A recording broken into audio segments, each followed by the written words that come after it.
Hello guys and welcome back into a new brand video. In today's tutorial, I'm going to show you how to add signature on Microsoft 365.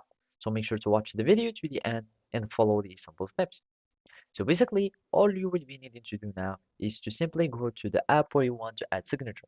So basically, we can deal with signatures on Microsoft either like on the emails, so you can start adding your signature.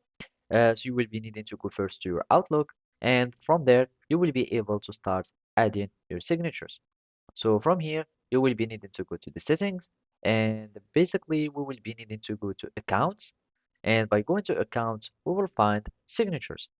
So by going to signatures you will be able to add as many signatures as you want. You can like rename them, and basically here you will have like the signature.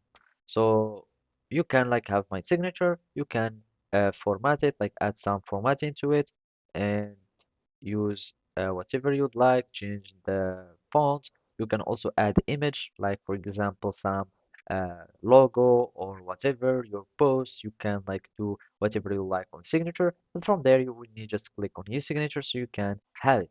And basically now whenever you are creating a new email, you will be able to start like adding this signature to your email. Also, you can start like insert your signature on your documents. So basically here we are on documents, and basically I'm just going to insert, and from here we will find something called insert signature. So let's just search for signatures, and basically it seems that it's only available on like words, at least like the apps.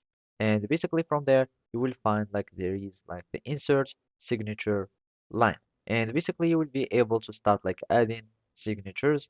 And here I'm just going to click on OK, and as you can see it has been added successfully. So basically that's it. Thank you for watching and see you next time.